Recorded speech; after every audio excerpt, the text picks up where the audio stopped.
All right. Hello, everyone. Welcome back to another episode of Sober Yoga Girl podcast. I'm so excited to be sitting here this morning we're in the Sober Girls Club. We have lots of people here with us live, and Lauren is here to share her sobriety story with us. And Lauren and I met on a Sober Curious yoga retreat that she came on in May, and she fell in love with Bali and came back to do the yoga teacher training. And now when did you hit your 1 year sober, Lauren?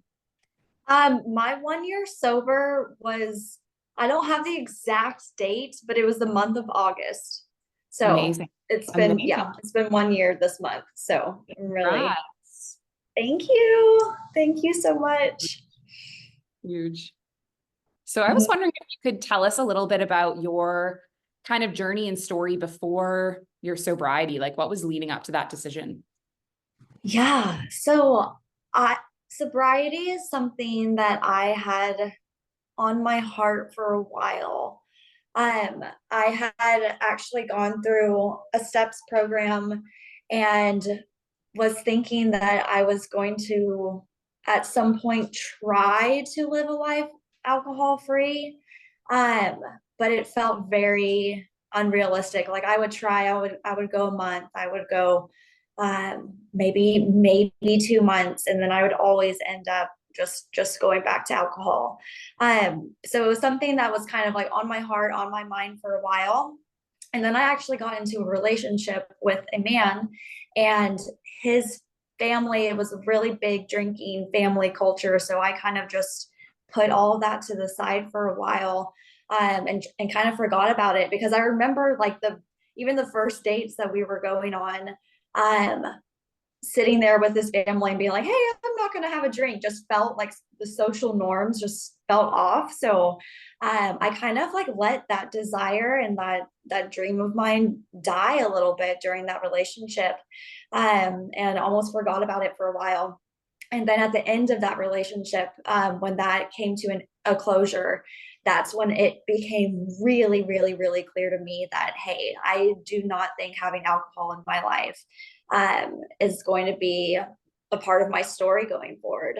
So that's kind of the journey that I had. I never really had like I'm drinking every single night, feeling super dependent on alcohol, which I'm really passionate about other women understanding, hey, you don't have to be drinking every night, feeling like you have a full on addiction, to be able to make that choice for yourself to not have alcohol in your life, because it's been the best. Oh my gosh, it's been the best choice that I've made. And it's just been a really, really, really life giving decision for me.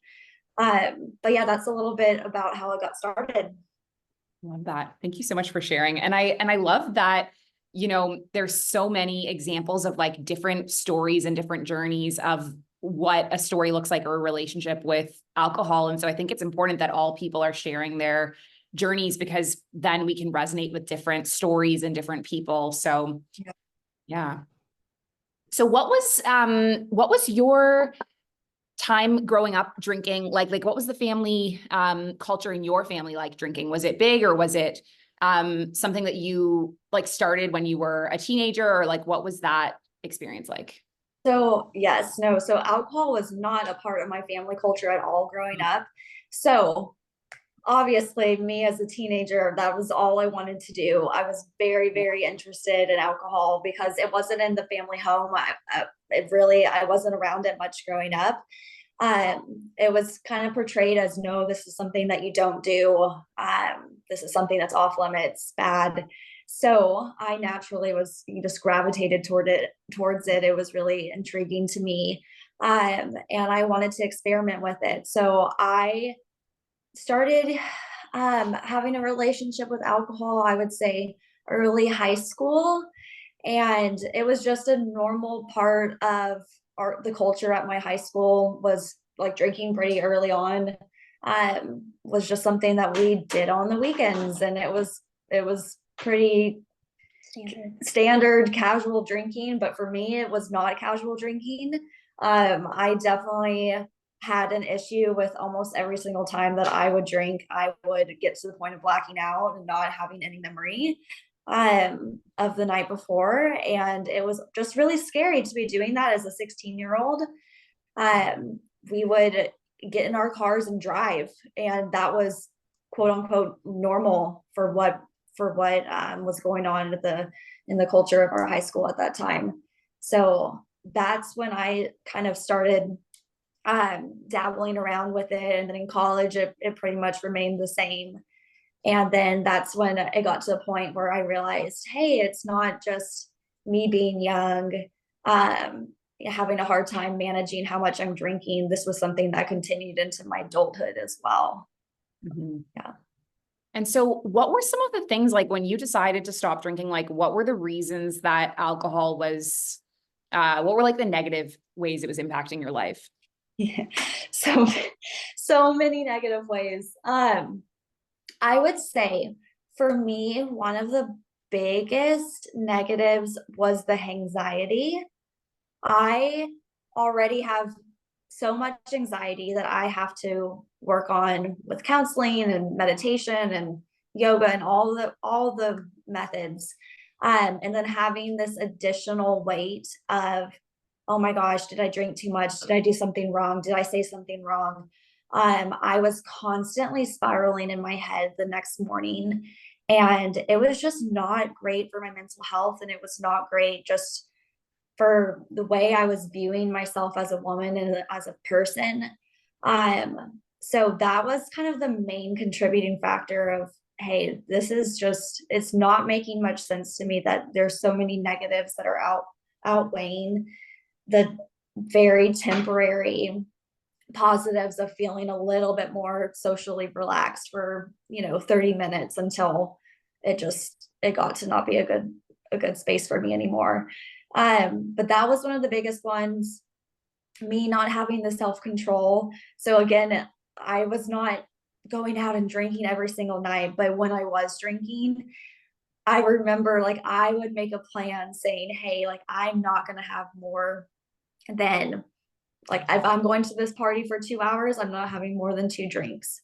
And I could very easily decide in my sober mind that that's what I was going to do and that was going to be the plan. But the second that I have alcohol in my system, it just completely, there's no way I could trust that I was going to do that. So being able to moderate how much I was consuming, the anxiety wrapped around it, and just like personality changes too when I would start drinking. I just was not always the kindest person, and that's not what I wanted to be known for. So those were kind of I would say the three big negatives that took the stage for that. Wow. And I have to say the last one that you just shared, it just speaks to how much people like how different people are in their sobriety, because I think of you as like one of the kindest people I've ever met. Like literally, I have like never heard you say an unkind thing about anyone. And I find it hard to imagine like you saying like I wasn't always the kindest person. I'm like, what would that be like? Like what No, unkind? Because I feel like I can't even picture it. yes. It's like a completely, I mean, there are some people who are blessed and they can have a drink and they're just funny and relaxed. And I was not that way at all. Like I had a lot to say, and that is just not like in my personality to be combative like that at all. So it was just really, I felt like I was at odds with, this is who I am and these are my values as a person. And then this is the kind of personality that's brought out when I'm drinking. And that's just not something I'm okay with. Um, so yeah, I've always been shocked by it too. I was like, I can't believe, and I think just frustrated by it. Like, why do I have to have that kind of, that alcohol has that impact on me? But honestly, I'm kind of glad that it did, because if it didn't, I don't know if I would have gotten to this place of recognizing that I could live a life without a relationship with it. Yeah. Yeah. That's huge. And so how has your life improved since you quit drinking? Like what's this last year been like? Yeah. Um, the thing that's so funny to me that I'm actually realizing now is like going out and partying. I've actually been doing way more of that. Like I have been going out dancing with my girlfriends so much more now that I'm sober. and enjoying it 10 times more than I ever have before. It has just been shocking to me because I used to think, oh my gosh, I could never go out dancing or go have fun just being completely sober. That sounded awful. And now it is one of my favorite things to do. And just finding like having the space and the time to just be creative and to figure out, okay, what do I like? How do I actually want to spend my time? What are things that are actually really life-giving for me? So getting like having that space and also just like not having like last night, if we had gone out and been drinking and woken up this morning, it would have taken my entire Sunday away from us. So just having more time, having more mental capacity to figure out what it is that you love to do, whether it's like picking up new hobbies. Like I started decorating cookies at one point, which was just so like getting into like cookie and cake decorating. And I painted for the first time, which was amazing. And that's been really life-giving. The other yesterday, like just honestly getting silly and goofy and just kind of channeling your inner child has been really fun.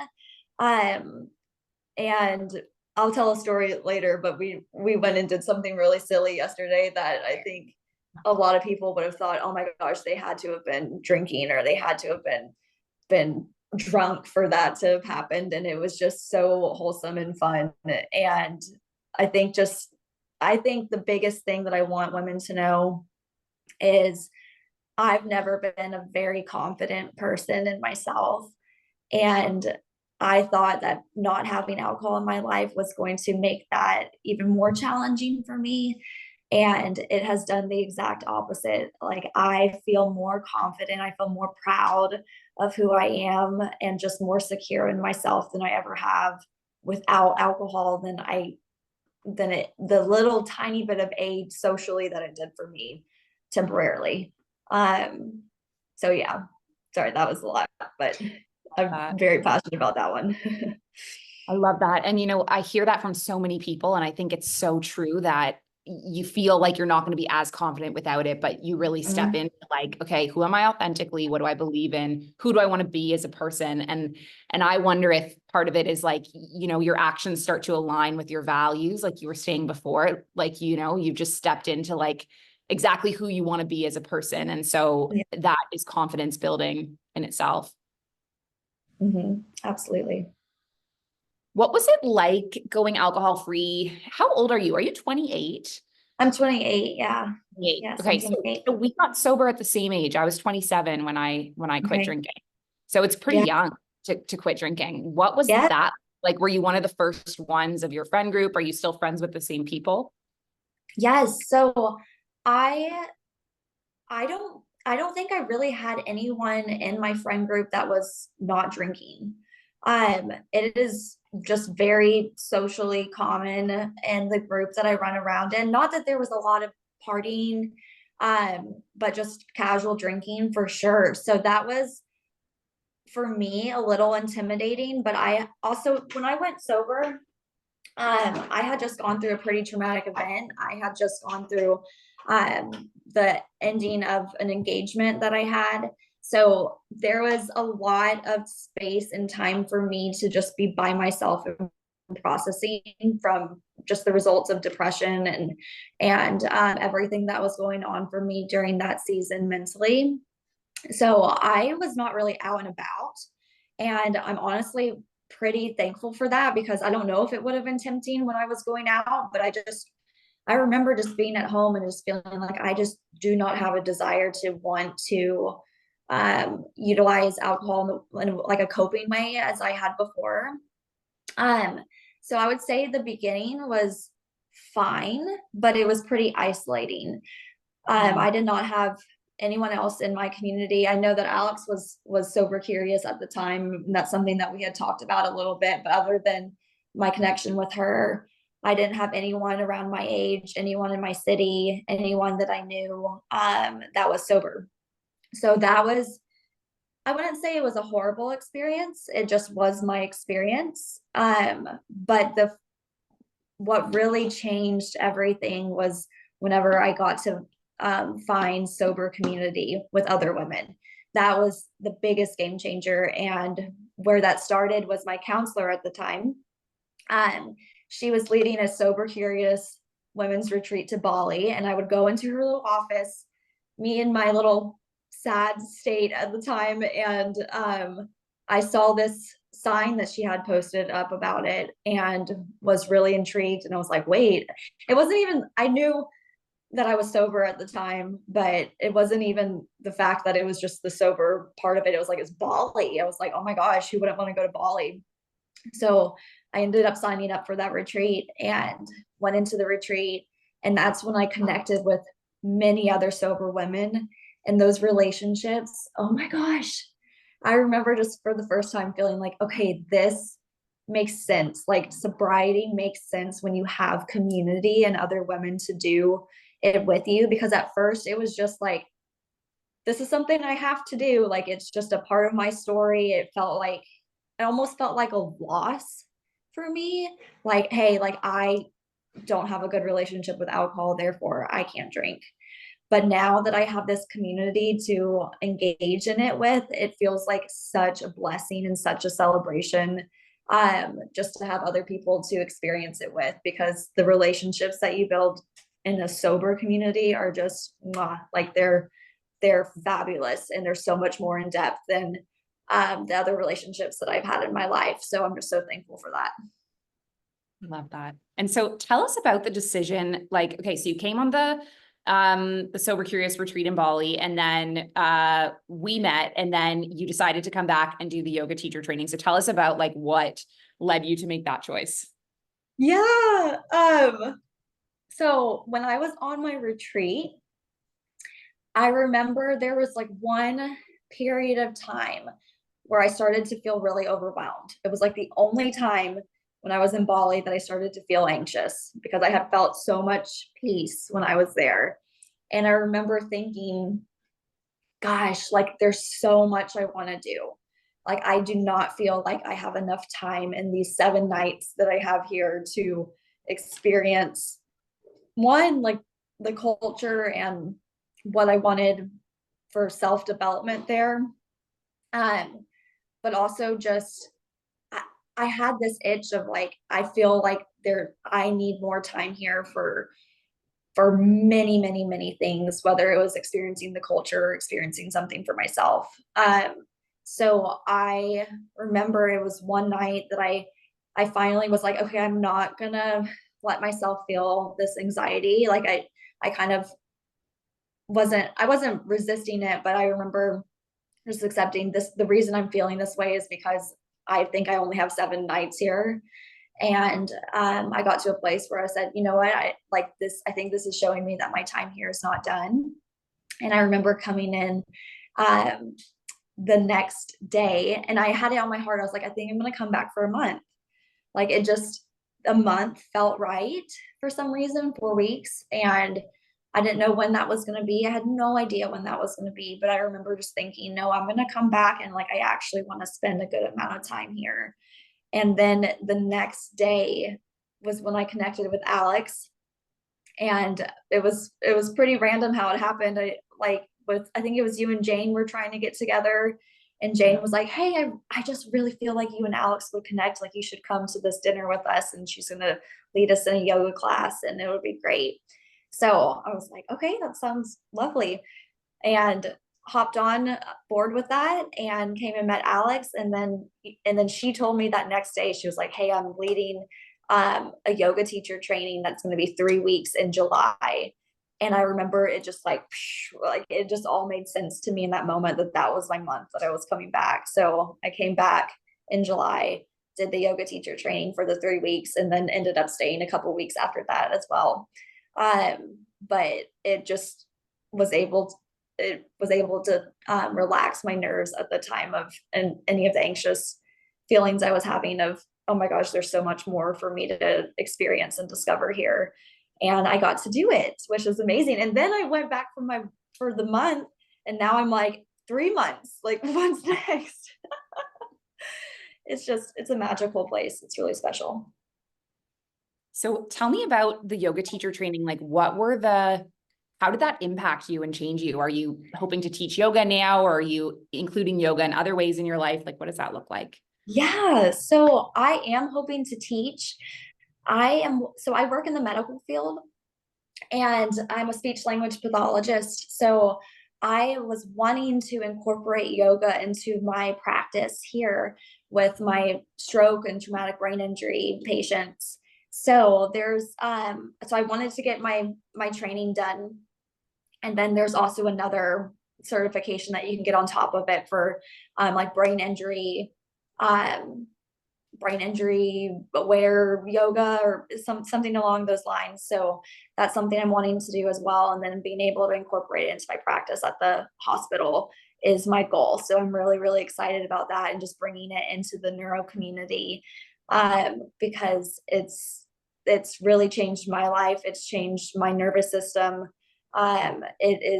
It's just had such a profound effect on me that I know that patients recovering um, from neurological injury, like this would be essential for their healing and recovery. So I feel really passionate about bringing it into that setting for them. Amazing. Yeah. So tell us also, so I know you're getting into doing like a remote type of business as well on the side. Yes. Can you tell us a little bit about that? Yes. So I'm trying to get into remote work right now because I want to be able to have location freedom.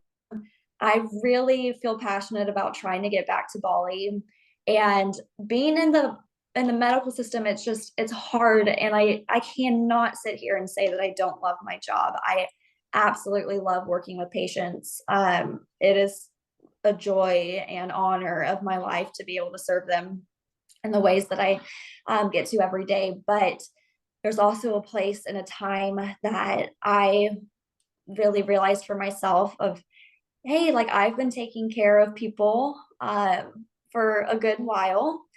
And that's also sometimes a season and a time for me to take care of myself as well.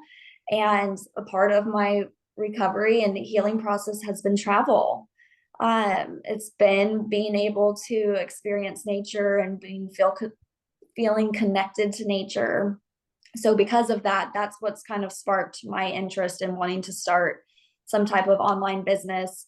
I am right now, I've just became a distributor for a company that I can be selling products for. So I'm looking at that direction. I'm also applying for online work in the recruiting field. So it actually would be medical recruiting for travel placement jobs. So fingers crossed that something like that can come to be for me. But I'm kind of just in this waiting period right now until I can financially get to the spot where I can be fully remote. And then once that happens, then I don't know where I'm going to be. I might be in Bali for a little bit. I might be in Europe for a little bit. So it's just an exciting place. Sobriety has really opened this door for me to just view the world as like a really fun place to explore. And doing that sober is just, I don't know, there's so much creativity and it just has brought out so much passion within me. So I'm excited to be able to start that.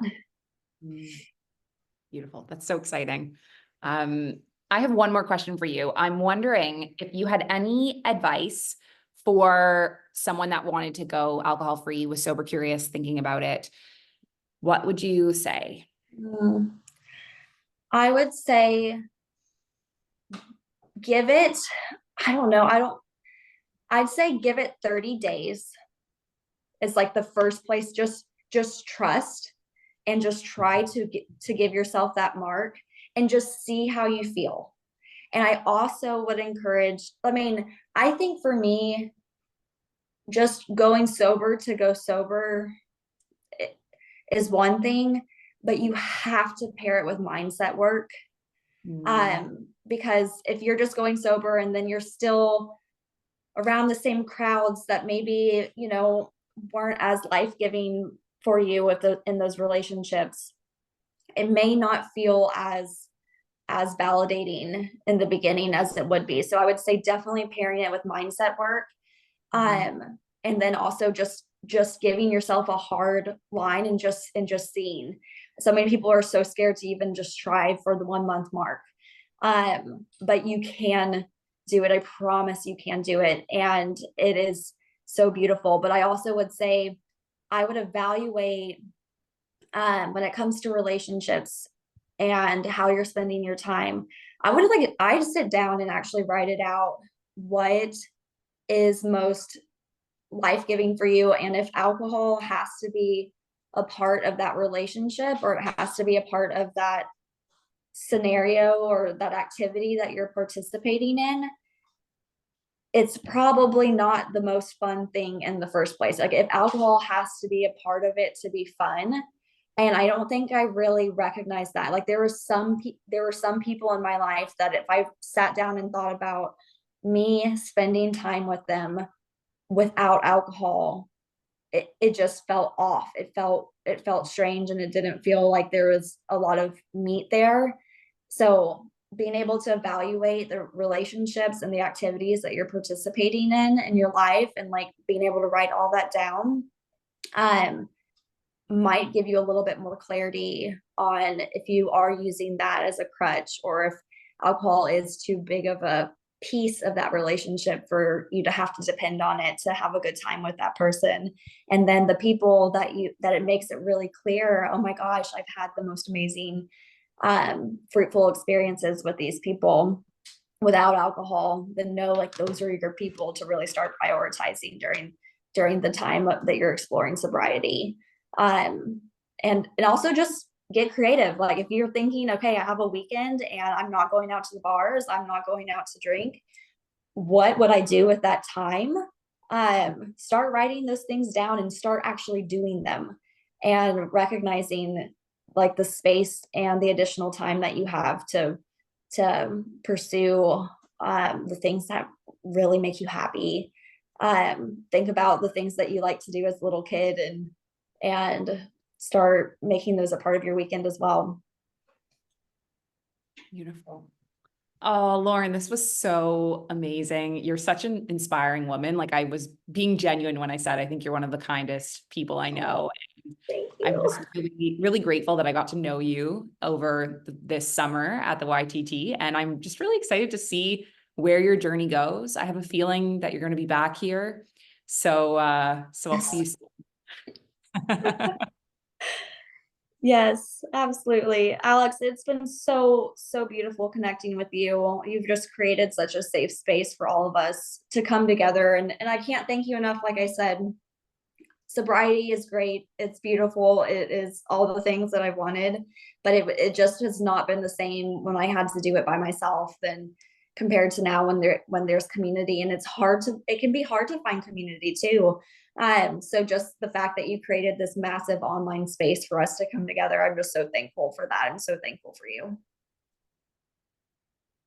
Thank you so much.